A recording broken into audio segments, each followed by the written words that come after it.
Hey, grab your coffee. We need to talk. So this past weekend, the President of the United States threatened to invade Nigeria. Yes, Nigeria, Africa's largest economy, a country of over 220 million people, a historic American ally. His words, he'd send troops in, guns are blazing, to stop what he's calling the mass slaughter of Christians. Now, you probably woke up to this news with your heart racing. If you're watching from anywhere else on the continent, you're probably wondering what just happened. And if you're watching from outside Africa, you might be confused about why this is even a thing. So let's break it down. Because this story, it's not really about Christianity. It's not even really about Nigeria. This is about something bigger.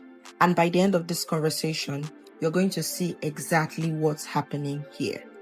Alright, so here's what went down. On Friday, November 1st, Donald Trump was watching Fox News when a segment came on about violence against Christians in Nigeria. He got angry, reportedly immediately angry, and within hours, he posted on Truth Social. Trump declared that Christianity is facing an existential threat in Nigeria and that radical Islamists are responsible for this mass slaughter.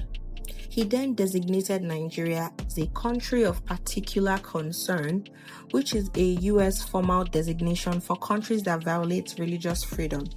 Nigeria got put on a list alongside China, North Korea, Russia, Myanmar, and Pakistan. Now, that designation alone would have been a big deal, but Trump didn't stop there. The next Saturday, he escalated. He threatened to stop all aid and possibly invade Nigeria to eliminate what he called Islamic terrorists. He even said he would instruct the Department of War to prepare for possible action. Nigerians woke up Sunday to headlines about an American invasion threat. Churches were buzzing, mosques were buzzing, social media exploded. So here's the question. Is Nigeria systematically killing Christians? Short answer, no. Long answer, it's a bit complicated. Nigeria has serious security problems. Boko Haram, armed groups, banditry, people are dying. But here's what matters. These groups target everyone. Muslims, Christians, traditional worshippers, nobody is safe. Population is split almost equally between Christians and Muslims. Nigeria's foreign policy put it plainly. There is no Christian genocide. People of all faiths are being killed by armed groups. So where did this narrative come from? Trump watched Fox News. Right-wing American lawmakers like Ted Cruz have been pushing this story for months. But experts on the ground say it's false and simplistic. The violence isn't a religious crusade. It's terrorism. Resource conflicts between farmers and banditry and weak security. If the premise is wrong, why would Trump do this?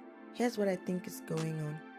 According to CNN, sources say this was an intimidation tactic, testing how far he can push, seeing who pushes back, establishing dominance. Trump threatens military action, Nigeria scrambles, suddenly he has leverage. Maybe it's about oil, military bases, or just aligning Nigeria closer to U.S. interests while China and Russia make inroads across Africa. But here's another layer, domestic American politics. Trump's evangelical base cares about religious persecution abroad. By positioning himself as defender of Christians worldwide, he scores political points. It plays well on Fox News. Even China's foreign ministry weighed in, calling the threat reckless. It's a geopolitical moment where global powers are watching how America treats Africa. So what does this mean for Nigeria? President Tinubu responded diplomatically but firmly. He emphasized that Nigeria protects citizens of all faiths and that diversity is strength.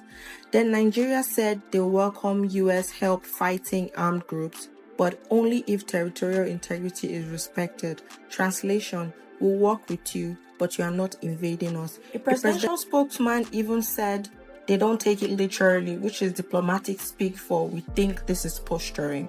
But here's the thing, even if Trump doesn't invade, the threat itself does damage. It creates uncertainty, rattles investors' confidence. Nigeria's economy is already struggling with inflation and naira weakness. A geopolitical crisis with the US, That's the last thing it needs.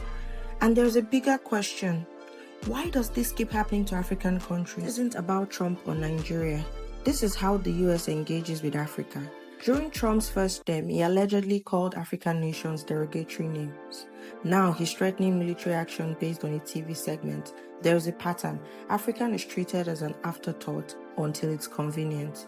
When the US needs something, resources, strategic positioning, suddenly Africa matters. But when African countries demand to be treated as equals, threats and ultimatum.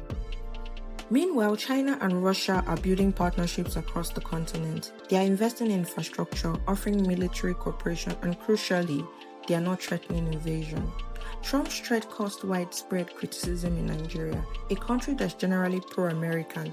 The relationship has historically been strong, but this behavior erodes goodwill fast, and once you lose it, it's hard to get back. What does the US actually want in Africa? Partnership or dominance? Right now, it looks like dominance, and that's not sustainable. Realistically, I don't think the US will invade Nigeria. It would be a geopolitical disaster. Nigeria is Africa's largest economy, a regional powerhouse with a functioning democracy. An invasion would destabilize West Africa and destroy whatever US credibility remains on the continent. But this isn't over. Trump's designation opens the door to sanction, aid cuts, reduced military cooperation. Those measures, while less dramatic than invasion, still hurt. For Nigeria, the path forward is tricky.